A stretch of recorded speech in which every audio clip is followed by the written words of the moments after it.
En attendant, vous pouvez tourner dans Jean chapitre 1 ou suivre à l'écran dans quelques instants. Et voilà, c'est là. Ça me fait drôle d'être là. Merci d'être là pour la prière. Ça fait drôle d'être là, de prêcher un mercredi soir. Puis habituellement, à cette heure-là, je suis en train de coucher les filles, les 4 filles. Puis il y en a 2 surtout qui ne veulent pas se coucher. Puis c'est Noémie qui est mon épouse qui est avec ça en ce moment. Donc, passager, ce serait une bonne idée de faire ça chaque soir, m'inviter. On pourrait faire une série de quelques semaines. Donc, deuxième message ce soir sur la série Les prières de Jésus. Le titre de ce message, c'est Les requêtes de prière de Jésus. Vous savez, il y a peu de fois dans les évangiles où Jésus parle de sur quoi prier, ou nous demande de prier pour différentes choses. Évidemment, dans les requêtes, il y en a 3 qu'on va voir ce soir. Il ne parle pas de prier pour lui. Il ne demande pas de requête personnelle, ce n'est pas une requête pour lui, mais il donne des requêtes, des intentions de prière, et on va regarder ça dans quelques instants. Et dimanche passé, pour ceux qui étaient là, sur quoi portait le message? Il y avait différents P, là, j'avais une inspiration sur les P et les C. Est-ce qu'il y en a qui se souviennent? Il faut juste me dire quelques points des messages. Pardon? Le Père, ça c'est... C'est mon mentor là, de la prédication avec les 3 P, les 3. Le Père, le pardon pour la percée dans la prière. Et puis, on a regardé ça. Et j'ai été béni de voir la réponse, l'œuvre que Dieu a fait.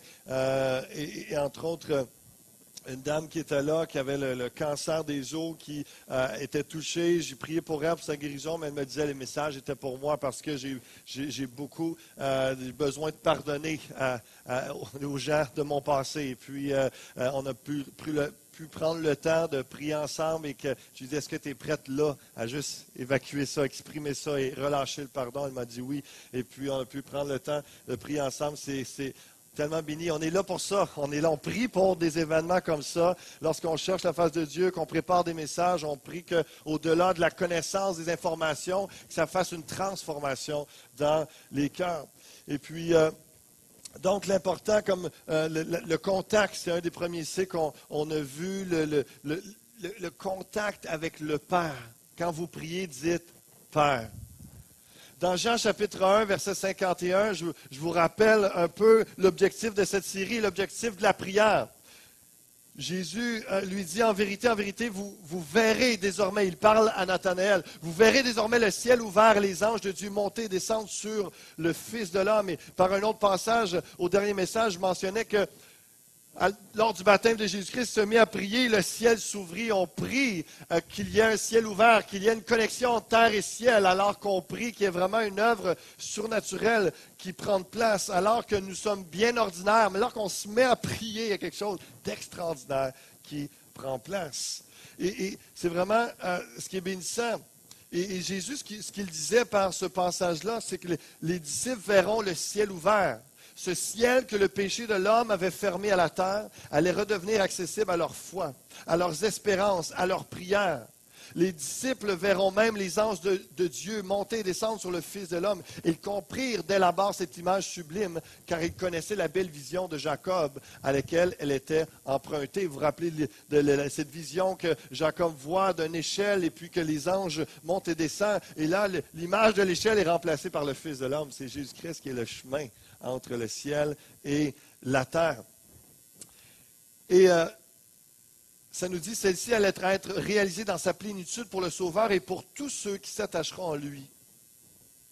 La communion intime et vivante de Jésus-Christ avec Dieu son Père, ces ardentes prières qui monteront vers le ciel et qui redescendront sur lui en flot de grâce et de puissance divine pour lui permettre d'accomplir les œuvres qui lui serviront de signe et d'exercer sur tous ceux qui l'approcheront une action profonde, de faire participer aux bénédictions célestes tous ceux qui croiront en lui. Telle sera la réalité de cette image. Et lorsqu'on prie au nom de Jésus-Christ, ce que lui a vu, ce qu'il a initié, ce qu'il a débuté dans cette connexion entre les êtres humains et le ciel, entre Dieu, cette puissance, cette connexion spirituelle dans la prière, en Jésus-Christ, en son nom, cette connexion, elle est encore là, cette autorité, cette puissance, cette œuvre des anges qui sont là pour nous servir, intervenir, agir. Et c'est vraiment cette idée-là encore que le ciel est ouvert par nos prières. Et c'est tellement important de prier dans ce sens-là, que nos cœurs soient disposés à ce qu'il y ait un ciel ouvert sur nos vies, sur notre Église, sur notre ville, sur notre province, sur notre pays, que le Seigneur puisse ouvrir le ciel et entendre nos prières, les exaucer.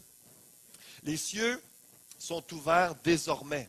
Et Jésus est lui-même le chemin entre la terre et le ciel. Jésus, le chemin, pas seulement souvent lorsqu'on lit Jean 14, j'ai l'impression qu'aujourd'hui, dans un monde très terre-à-terre, très pragmatique, on entend par Jésus le chemin, la vérité, la vie, qu'il est notre chemin. Donc, il va nous indiquer la direction à prendre dans nos décisions de tous les jours, et il est ce chemin-là. Il est celui qui nous conduit. Mais la vraie profondeur de cette vérité, c'est que il est le chemin entre la terre et le ciel. Il est le chemin pour nous rendre capables de communier avec le Père et de prier. C'est important d'entrer de jeu dans cette introduction de message, de juste rappeler cette base et vraiment que c'est ça qui amène toute notre foi, toute notre assurance, toute notre possibilité d'être dans un accès VIP avec le Père et de s'attendre à ce que le ciel soit ouvert, qu'il y ait une œuvre puissante qui prenne place au travers de ce qu'on va prier. Et donc Jésus, le chemin, pas seulement pour notre vie sur terre, nos décisions à prendre, mais pour notre vie de prière, pour une percée et notre éternité. Ce que Jésus voulait faire comprendre à Nathanaël, c'est que tout comme Jacob avait reçu des révélations surnaturelles, les autres disciples et lui vivraient des instants de révélation surnaturelle qui viendraient confirmer la nature de Jésus. De plus, la mention du Fils de l'homme à la place de l'échelle du rêve de Jacob désigne Jésus comme moyen d'accès à Dieu pour les hommes. Et ça nous amène à cette prière du psaume 139, une première requête de prière qu'on pourrait dire qui ne vient pas de Jésus-Christ, mais que je vous la propose pour vous préparer à ce que vraiment notre cœur soit bien disposé. Sonde-moi, ô Dieu, et connais mon cœur, dans le psaume 139, verset 23. Sonde-moi, ô Dieu, connais mon cœur, éprouve-moi, connais mes pensées. Regarde si je suis sur une mauvaise voie et conduis-moi sur la voie de l'éternité. Le but, c'est notre communion de la terre et le ciel, de notre cœur avec Dieu le Père. Et lorsqu'on prie, est-ce qu'on est dans cette pensée du royaume, dans cette pensée d'éternité, de connexion? Est-ce qu'on est sur la voie de l'éternité? Est-ce que c'est la mort et la vie éternelle? Est-ce qu'on prie pour des choses qui auront un impact réellement spirituel qui va toucher le cœur de Dieu? Ou sont pour des prières qui touchent simplement notre cœur à nous, qui est notre corps et notre chair? Conduis-moi sur la voie de l'éternité, qu'on puisse prier dans ce sens-là. C'est-à-dire, dans ma vie de prière, conduis-moi sur la voie de l'éternité. Dans ce sens que je réalise que mes prières peuvent avoir un impact éternel, dépendant sur quoi je prie. Et avec quelle foi, avec quelle assurance, avec quel accès j'ai auprès du Père. Le théologien Hell va dire au chapitre 1, l'apôtre Jean désignait Jésus sous différents noms. La parole au verset 1, lumière des hommes au verset 4, Fils unique venu du Père au verset 14, Jésus-Christ au verset 17, Seigneur au verset 23, Agneau de Dieu au verset 29, Messie de Jean chapitre 1 verset 41, Fils de Dieu au verset 49. Ce sont là des noms par lesquels les autres ont appelé Jésus, mais lui-même se nommait simplement Fils de l'homme. C'est parce que Jésus est venu ici-bas et est devenu Fils d'homme, né d'une femme, qu'il a pu ouvrir la porte du ciel et montrer aux hommes le chemin de la vie éternelle. Et il y avait cette prophétie aussi dans Daniel qu'au-delà de fils d'humanité, que le Fils de Dieu est 100% Dieu, 100% homme, il y a aussi ce Fils de l'homme, c'est une prophétie messianique qui représente cet homme tout en gloire, en autorité qui vient de Dieu incarné, le Messie qui vient. Il y avait toute cette représentation-là. Mais je vous parle de cela parce que Nathanaël se questionnait sur Jésus, le Fils de l'homme. Et puis, y a-t-il quelque chose de bon qui peut venir de Nazareth? Puis on peut se poser la question, peut-il venir quelque chose de bon de Granby? Avec tout cet arrière-plan de division, combien de gens... Mais on sait très bien que pas seulement depuis la fusion et quelques années auparavant, mais on croit que notre Église, que notre vie ensemble, l'union, l'unité, le zèle, le feu que Dieu est en train de déverser, c'est pour utiliser cette petite ville de Granby d'avoir un impact ici et dans la région, parce qu'il y a des gens qui s'humilient, qui cherchent à faire, qui s'agenouillent, qui viennent un mercredi soir pour s'arrêter et dire, Seigneur, entends mes prières, je veux avoir un impact pour l'éternité. Peut-il venir quelque chose de bon de Granby? Bien sûr que oui. au nom et par le nom de Jésus-Christ. Quelqu'un disait sur ce commentaire, sur ce verset, le questionnement de Nathanaël. Jésus indiquait à Nathanaël qu'il n'avait aperçu qu'une petite preuve du fait qu'il était le Messie. Lors du règne futur de Christ, il verrait le Seigneur Jésus pleinement révélé comme le Fils oint de Dieu. Alors toute l'humanité saurait que quelqu'un de bien est réellement sorti de Nazareth. Et moi, je sais que si nous continuons à nous humilier, à chercher Dieu et à le prier, à l'intercéder, les gens pourront dire « Wow, Dieu a vraiment fait une belle œuvre à Granby. Il a restauré, il a unifié, il a guéri, il a amené la réconciliation, du pardon, il a amené la croissance dans les églises spirituelles, numériques, des âmes sont venues à lui. Il est vraiment venu quelque chose de bon de Granby parce qu'il y a un peuple qui est venu reconnaître qu'en Christ tout est possible. C'est avec cette compréhension que Dieu est venu sur terre comme un simple homme, mourir sur une croix à la place des pécheurs pour sauver ceux qui croiront en lui. C'est avec cette compréhension-là que nous pouvons prier ceci. Et c'est la première requête de prière que j'apporte ce soir de Jésus-Christ. Envoie des ouvriers dans ta moisson. C'est de réaliser que si Christ est venu sur terre, Dieu s'est fait chair, mort sur une croix, c'est pas pour qu'on reste le même nombre de gens qui connaissent le Christ. C'est pas pour qu'on soit les seuls privilégiés, les seuls gagnants à la loterie. Ah ben non, on veut faire participer toutes nos richesses qu'on a aux autres autour de nous.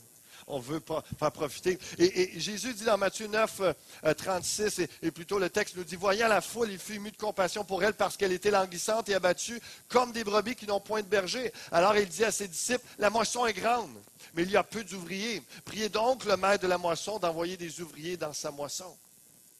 Puis au chapitre 10, verset 1, ça dit tout de suite, puis ayant appelé ses 12 disciples, leur donnant le pouvoir de chasser les esprits impurs, de guérir toute maladie et toute infirmité.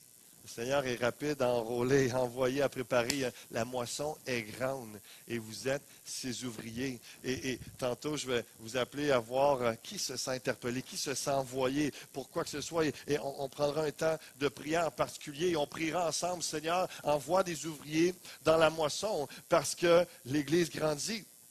Grâce à cette prière qu'on fait depuis des années, que je fais personnellement, que plusieurs font, et les gens arrivent, on voit des ouvriers dans ta moisson, il y a des ouvriers de qualité qui se sont ajoutés cet été, mais dans la dernière année, et notre frère Raymond, je n'ai pas le choix prochainement de l'officialiser comme pasteur dans l'équipe pastorale, parce que non seulement je le veux, mais je n'ai pas le choix parce que l'Église grandit.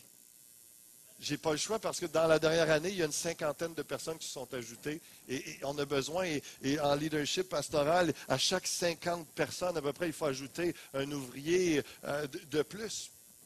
Et que je le veuille ou pas, je n'ai pas le choix. Et gloire à Dieu, c'est un bon candidat, on est béni et Dieu parle à son cœur et on est convaincu que Dieu l'a envoyé. Et il y en a tellement d'autres que Dieu envoie, on est béni. On croit justement que cette moisson qu'on vit, des âmes qui ont été sauvées dans les dernières semaines, et encore dimanche dernier, des nouveaux 7-8 nouvelles personnes pour la première fois qui viennent dans une église. C'est tellement réjouissant, c'est bénissant. Hein? Et c'est de faire réaliser que nous ne sommes pas suffisants en nous-mêmes. Et réalisez-vous que Jésus, le Maître, Jésus, le Roi des rois, c'est lui que devant la foule, ému de compassion, il dit « Hey les boys, priez pour... » que le maître de la moisson envoie des ouvriers. Hey, Jésus était là. Il aurait pu dire, attendez que je parte. Moi, je suis correct. Non, déjà, il est en train d'inculquer aux autres que ça ne se limite pas à une personne.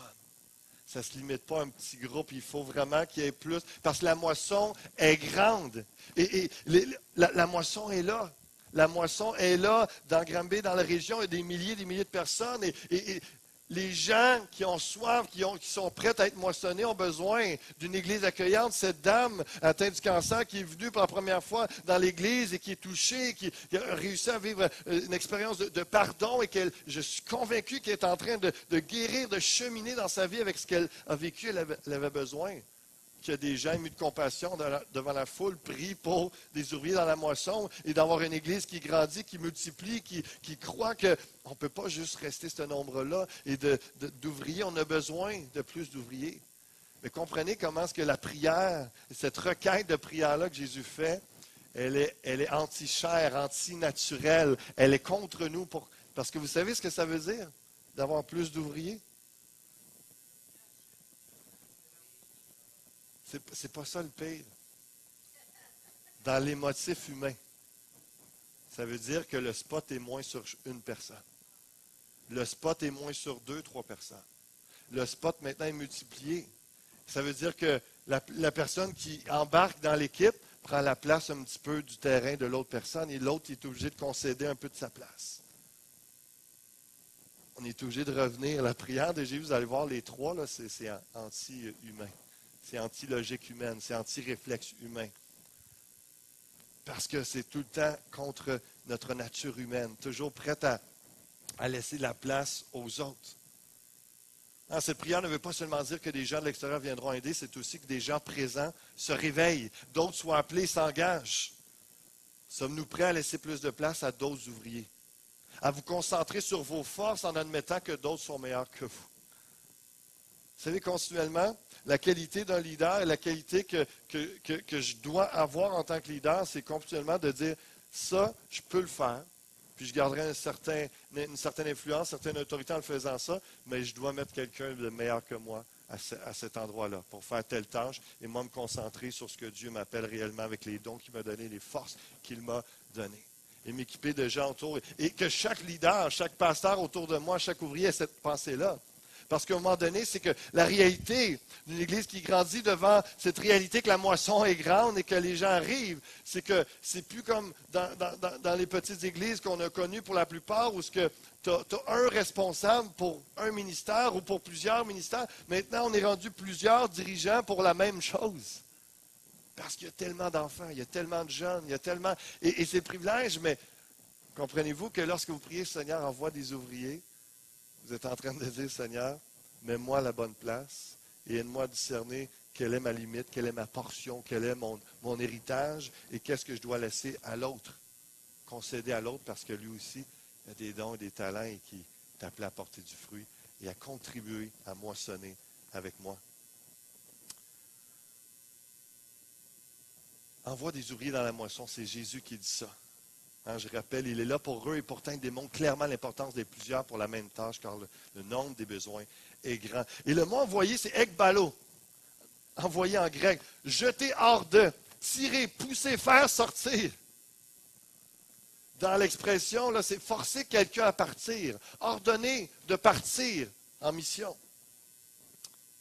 Mener quelqu'un quelque part avec une force à laquelle il ne peut résister. Est-ce que vous avez été envoyé? Lorsqu'on est envoyé, qu'on est loin pour une œuvre particulière, on ne peut pas ne pas le faire. On ne peut pas ne pas aller dans cette direction-là parce qu'à chaque fois, pour des raisons de temps, d'énergie, de motivation, d'argent, pour toutes sortes de raisons qu'on ne veut pas être envoyé, on résiste, mais on est quelqu'un quelque part avec une force à laquelle il ne peut résister, nous pousse. Et ça, c'est le Saint-Esprit qui travaille dans ce sens-là. Et c'est vraiment le sens de ekbalo. Il nous envoie. Priez que Dieu en prie. Donc, prions ce soir que des gens soient jetés avec force dans la mission, qu'ils rentrent pleinement dans leur appel. Amen. C'est quasiment un accouchement, cette affaire-là. C'est tirer, pousser, faire sortir. Est-ce que Dieu vous a envoyé? Est-ce que Dieu vous a envoyé? C'est précisément dans le lamentable état moral des hommes de son temps que Jésus voit les indices d'une grande moisson d'âmes, prête à être recueillie dans le royaume de Dieu. Plus l'homme sent sa misère et en souffre, plus ses besoins profonds le jettent dans les bras du Sauveur. Semaine après semaine, il y a des gens tout croche, des gens brisés, des gens qui cherchent, qui sont perdus, des gens qui ont besoin. Encore un monsieur qui était là dimanche, qui est passé la semaine passée, ici, il a vu l'église, il était voir la secrétaire, c'est quoi ici, est-ce que je peux venir? Oui, il est venu dimanche pour la première fois. Cet homme-là a besoin du Seigneur, il cherche. On l'a accueilli, il était content, on va le revoir, je suis certain. On a besoin de réaliser que la moisson est là et Jésus était ému de compassion devant la foule, elle souffrait et toutes sortes de gens avec toutes sortes de problèmes, de besoins, ont besoin d'une Église vivante qui prie, qui cherche Dieu et qui est prête à être jetés dans la mission avec la force, la puissance du Saint-Esprit pour leur donner un témoignage de grâce, prier pour leur guérison, leur présenter l'espoir. Et vraiment, cette pensée-là qu'on va prier dans quelques minutes sur Seigneur, envoie les ouvriers dans la moisson. Envoie-moi. Beaucoup de chrétiens ont demandé à Dieu d'envoyer des ouvriers dans la moisson. Il les a surpris en répondant, eh bien, c'est vous que j'envoie. C'est toi. Et qu'on soit comme Isaïe qui dit, alors que l'Éternel dit, qui enverrai-je? Il dit, me voici, envoie-moi. On ne peut pas déterminer le quand, le comment, le où, tout ça, mais on peut dire, Seigneur, moi je suis prêt. Je veux que tu m'envoies. Utilise-moi quand tu veux, comme bon te semble. Et que ce soit ça notre prière en même temps qu'on prie, envoie des ouvriers. Seigneur, envoie-moi. Envoie-moi là où tu veux. Jean chapitre 4. Ne dites-vous pas qu'il y a encore 4 mois jusqu'à la moisson. Voici, je vous le dis, levez les yeux, regardez les champs qui blanchissent déjà pour la moisson. Celui qui moissonne reçoit un salaire et amasse des fruits pour la vie éternelle, afin que celui qui sème et celui qui moissonne se réjouissent ensemble. Car en ceci, ce qu'on dit est vrai, autre est celui qui sème et autre celui qui moissonne. On est béni, on doit avoir plus et des gens qui continuent à semer. Et on doit avoir encore des gens qui continuent et davantage de gens qui moissonnent également. Je vous ai envoyé moissonner ce que vous n'avez pas travaillé. D'autres ont travaillé, vous êtes entrés dans leur travail. C'est la réalité de notre Église. On est entré dans le travail d'autres et on a récolté certaines semences d'autres et on continue de semer, on récolte nos semences, etc. Et combien de frères et sœurs, des fois, d'autres églises et nous-mêmes, on sème, d'autres églises vont récolter, vont moissonner l'âme. C'est ça qu'on veut parce qu'on travaille tous pour le même royaume. On travaille ensemble. Autre est celui qui sème et autre est celui qui moissonne. Mais on est appelé parce que, regardez les champs qui déjà blanchissent pour la moisson. Tellement de gens qui sont prêts. Parce que nous, on est prêts. Prions pour ITF dans cette conclusion du point de envoi des ouvriers dans la moisson. L'Institut de théologie pour la francophonie a une session record d'étudiants. Ça, c'est des jeunes hommes, des jeunes femmes et des gens de tous les âges. C'est des ouvriers qui ont reçu l'appel, qui ont été envoyés, se font former tout en servant, tout en rentrant dans leur appel. C'est bénissant. C'est à peu près 300 étudiants sur une année. Il y a des étudiants à temps plein. Il y a 6 au moins étudiants ici de l'Église qui se font former en ce moment. Pour 1 ou 2 cours, on est béni. On est béni de voir des gens qui répondent à l'appel de Dieu. L'appel de Dieu. Donc, tantôt, on prend le temps de prier pour les étudiants, que Dieu se révèle à eux, que Dieu se révèle à vous, que Dieu vous parle, vous montre votre appel, vos dons. On va avoir un samedi découverte le 26 septembre dans ce sens-là. Mais que les étudiants, alors qu'ils étudient la parole de Dieu, se font former pour l'œuvre du ministère, que le Saint-Esprit puisse les toucher. Révéler, de dire, mon fils, ma fille, c'est pour ça que je t'appelle. Pour tel ministère, pour tel moment. Un autre cas de prière que Jésus donne, c'est de prier pour ceux qui nous maltraitent. Ça, c'est antilogique. Matthieu 5, 43, vous avez appris qu'il a été dit, tu aimeras ton prochain, tu haïras ton ennemi. Mais moi, je vous dis, aimez vos ennemis, bénissez ceux qui vous maudissent, faites du bien à ceux qui vous haïssent et priez pour ceux qui vous maltraitent et qui vous persécutent. C'est comme prier l'impriable. C'est prier quelque chose d'inhumain, illogique pour nous. Est-ce que vous priez pour un terroriste qui a fait quelque chose de grave ou quelqu'un qui vous terrorise, quelqu'un qui vous fait mal? Est-ce que vous priez pour votre patron qui peut-être vous harcèle, quelqu'un qui vous fait du mal? Et c'est particulier parce que comment les pharisiens pouvaient ajouter à la loi et rendre ça selon leur logique humaine, parce qu'il dit, vous avez appris qu'il a été dit, tu aimeras ton prochain. Ça, c'est la loi, c'est la parole de Dieu, aime ton prochain, mais jamais, jamais dans la loi, il est écrit, tu haïras ton ennemi. Mais eux, ils avaient réussi à raisonner ça, que dans telles circonstances, ceux qui sont des étrangers, des non-juifs, on peut les haïr. Il faut les haïr. Et Jésus dit, on vous a dit ça. Et moi, je vous dis, je vous ramène à la droiture, à la justice et à la vérité. Priez pour ceux qui vous maltraitent et qui vous persécutent. Peu importe la nationalité, peu importe la religion, peu importe. Et le mot maltraité en grec, eperazo, insulter, traiter d'une façon injurieuse. Sens judiciaire, c'est accuser faussement, menacer, calomnier. Est-ce qu'on va prier pour ceux qui nous maltraitent, qui nous insultent, ceux qui nous menacent, ceux qui parlent faussement de nous, contre nous? Dioko, persécuter en grec, courir, poursuivre, chercher. C'est faire courir ou faire s'enfuir, amener à la fuite. courir rapidement pour attraper une personne ou une chose, poursuivre, harceler, troubler, molester, persécuter. Est-ce qu'on va prier pour ceux qui nous mettent à la fuite, pour ceux qui nous courent après nous poursuivent, pour nous harceler, nous troubler, nous faire du mal? Jésus va dire au verset 44, priez pour ceux qui vous maltraitent et qui vous persécutent, afin que vous soyez fils de votre Père qui est dans les cieux, car il fait lever son soleil sur les méchants et sur les bons. Et il fait pleuvoir sur les injustes et sur les justes et les injustes. Si vous aimez ceux qui vous aiment, quelle récompense méritez-vous? Les publicains aussi n'agissent-ils pas de même? Et si vous saluez seulement vos frères, que faites-vous d'extraordinaire? Les païens aussi n'agissent-ils pas de même? Soyez donc parfaits comme votre Père céleste est parfait. Soyez semblables au Père.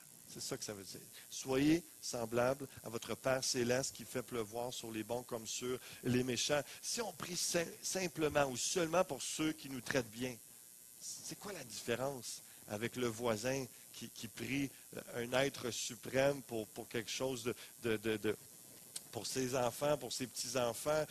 C'est quoi la différence avec les gens qu'on croise dans la rue qui ne connaissent pas Jésus-Christ et qui prient pour le bien des gens autour d'eux? C'est quoi la différence? En quoi êtes-vous semblable à votre Père céleste?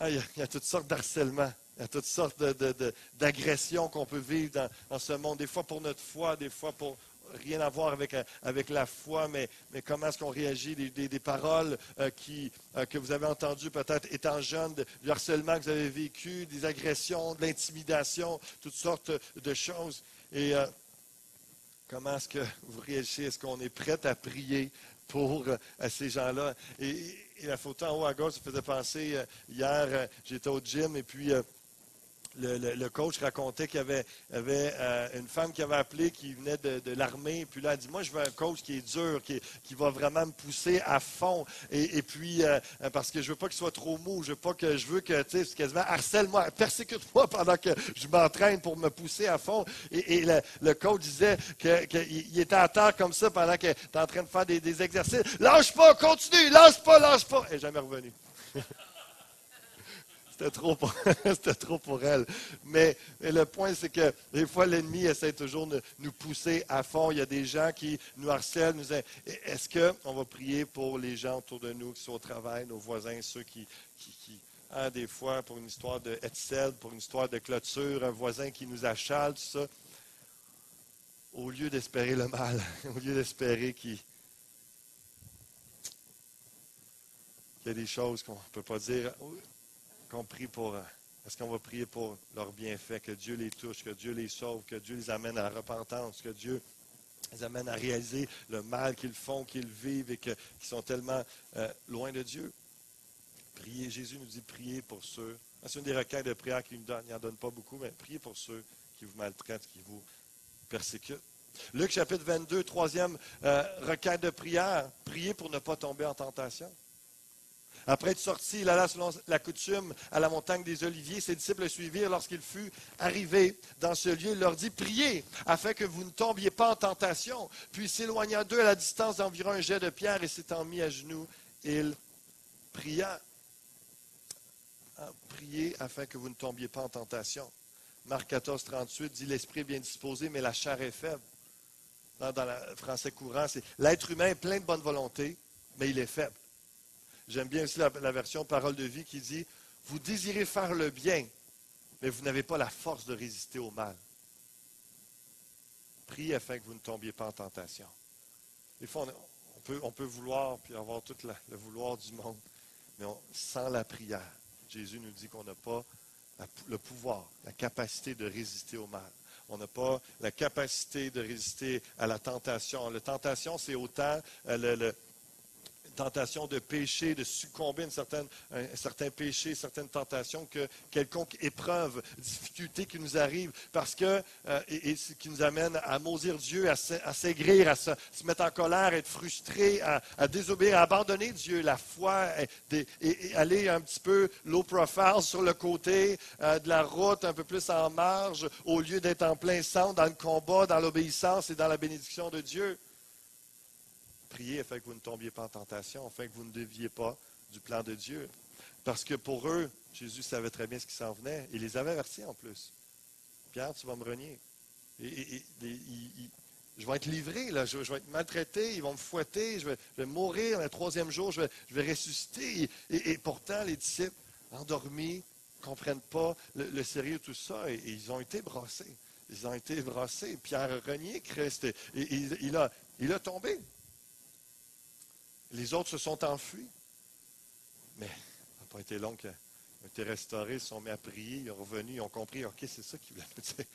C'est ça qu'on va en manger toute une si on ne sera pas capable de résister à l'ennemi, aux tentations, aux épreuves de la vie si on ne prie pas. Si je reprends l'image de l'exercice, on a besoin d'oxygène. Lorsqu'on fait certains exercices, à un moment donné, on a de l'acide lactique, on n'a plus d'oxygène dans les jambes, dans les muscles, et là, on n'est plus capable, on n'est même plus capable de lever un petit poids léger tellement qu'on est brûlé, fatigué, on manque d'oxygène. Et l'entraînement nous aide à avoir plus d'oxygène plus longtemps, plus facilement. C'est la même chose spirituellement. Il y en a qui dorment facilement, sont facilement endormis par les choses de ce monde, sont facilement dilués dans leur vérité, sont facilement fatigués, facilement plus capables de chercher Dieu, de prier, de lire la Bible, etc. Parce qu'il manque d'oxygène spirituel, il manque de prière.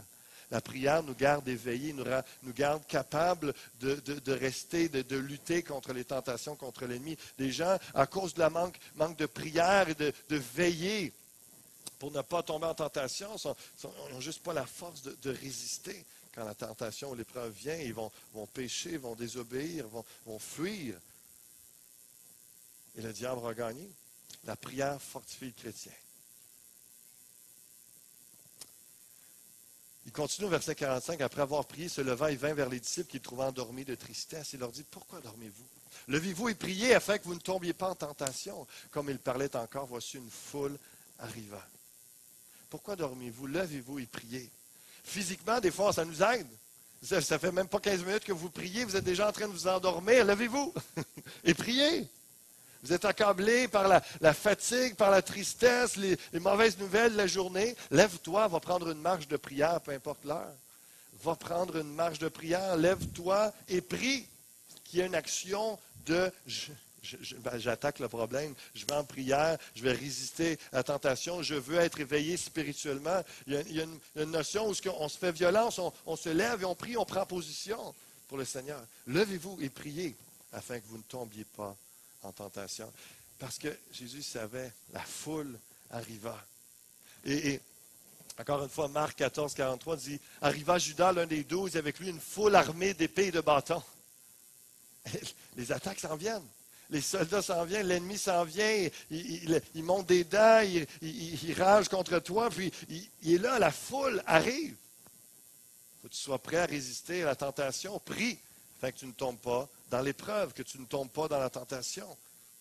Il faut saisir les occasions de prier pour être fortifié, car la foule de tentations arrive. La foule d'activités, la foule d'épreuves, la foule d'idées d'abandonner, de penser à soi avant les autres, toutes sortes de pensées négatives qui viennent comme une foule qui arrive armée de bâtons et d'épées. Mais la prière nous aide à résister. Luc 21, 36. Veillez donc et priez en tout temps afin que vous ayez la force d'échapper à toutes ces choses, alors qu'il parle de la fin des temps, toutes sortes de choses graves qui vont arriver, stressantes et éprouvantes pour la foi. Afin que vous ayez la force, priez en tout temps, et la force d'échapper à toutes ces choses qui arriveront et de paraître debout devant le Fils de l'homme. Debout devant le Fils de l'homme. Encore une fois, Jésus nous enseigne que la prière nous amène une force spirituelle pour lutter contre l'ennemi, pour résister aux tentations. Réalisez-vous que si Jésus nous dit que la prière va nous aider à passer au travers toute l'adversité de la fin des temps, la prière peut nous aider aujourd'hui à vaincre toute tentation et à rester debout dans notre foi, notre pureté, notre obéissance pour Dieu. S'il nous dit que la prière va nous aider pour des grandes choses, vraiment le pire des pires, ne croyez-vous pas que la prière peut nous aider aujourd'hui à lutter et à se tenir debout pour Dieu? Vous savez, le manque de prière a fait que Bob Coy du Calvary Chapel à Fort Lauderdale, qui méga church, là, une méga église, 30 000 personnes, 10 campus à différents endroits en Floride, qui il a été, lui, éprouvé, tenté de l'extérieur par l'adultère, la pornographie. C'est un homme que, v'là 30 ans, était propriétaire de casino avec des danseuses, tout ça. Il s'est converti au christianisme, a tout délaissé ça, a commencé à se faire former, il a été envoyé à servir le Seigneur, tout ça. Et puis, il est entré dans le ministère et l'Église, à cause de ses dons, l'onction qui était sous sa vie, tous les charismes qu'il avait. L'Église a grandi, des centaines avec des milliers, des dizaines de milliers de gens sauvés et tout ça. Puis un jour, il annonce un dimanche matin, à cause d'échec moral, je me retire du ministère. Et plus tard, un des pasteurs associés qui a pris, un de ceux qui a pris la relève et continué le ministère de l'Église a dit, Bob Coyle a été plusieurs fois dans l'adultère avec d'autres femmes et était pris avec la pornographie. Et dans des entrevues plus tard, il dit que tellement la folie du ministère, tellement de choses à faire dans les avions, tout ça, préparer des messages, prêcher, enseigner, rencontrer des gens, il n'y avait presque plus de temps pour prier. Il n'a pas eu la capacité à résister à la tentation extérieure. Dans un autre contexte, Mark Driscoll, qui super bon enseignant. L'autre, je le connais moins, mais lui, j'ai entendu quelques messages de lui. Très bon prédicateur, enseignant, vraiment intéressant, fondé dans la parole de Dieu. Lui, il n'a pas tombé dans l'immoralité. Les gens, quand l'Église a demandé qu'il démissionne à cause de son tempérament, à cause qu'il dominait trop sur les autres, il rushait les gens, à cause qu'il était trop... il est trop combatif et puis mauvais caractère. Et puis, dans les décisions du conseil d'administration, c'est lui qui tranchait. Puis, vraiment, il était intransigeant, il était dur. Et puis, blessant avec des paroles et tout ça. Les gens lui ont dit, c'est vraiment, il n'y a rien fait, il n'y a rien de doctrinal, il n'y a rien aucune fraude. Il peut encore continuer le ministère, mais on demande de se retirer de ses fonctions, de se ressourcer, tout ça, puis de travailler sur son caractère. Des fois, les tentations, comme Bob Coyle, viennent de l'extérieur, pour t'emmener à être séduit dans le péché, à tomber, à chuter. Mais des fois, les combats sont internes, sont à l'intérieur de nous. Lutter avec des problèmes de caractère, de pensée, ce que je lisais aussi dans les articles qui parlaient à propos de lui, c'était vraiment encore des paroles, des jugements sur des femmes, sur des gens. Il était sévère. Mais pourtant, les gens en même temps disaient, mais c'est un super bon prédicateur, un bon pasteur. Puis, dans un sens, il n'y a rien qui disqualifie pour nouveau, comme les autres. Habituellement, c'est toujours une chute morale ou une fraude financière. Mais encore lui aussi disait, dans la folie, il a commencé l'Église à 25 ans, puis après ça, d'année en année, l'Église a grandi, était rendu à plus de 12-13 000 personnes. Et puis, un mois après, à peu près, après son retrait, tous les différents campus, c'est 14 000 en fait, parce que c'est 14 000 personnes. Il n'y a plus rien qui reste aujourd'hui. Tous ces gens-là sont partis dans d'autres églises. Ils ont fermé complètement le ministère et les églises qu'il avait fondées. C'est fou. C'est fou. Encore une fois, lui admettait dans une entrevue par la suite qu'il n'avait plus le temps de prier, ou presque. Il préparait, méditait, préparait des sermons, mais ne se préparait plus dans la prière et ne cherchait plus la face de Dieu, se laissait Dieu, dans la prière, le fortifier dans son âme. Toutes ces instructions, pour conclure ce soir, on va prendre un temps de prière ensemble. Toutes ces instructions de Jésus sur la prière tracent une ligne bien distincte entre le royaume de Dieu et les autres religions. Jésus nous appelle à faire la différence dans nos prières. Il nous appelle à faire la différence dans nos prières, par nos prières.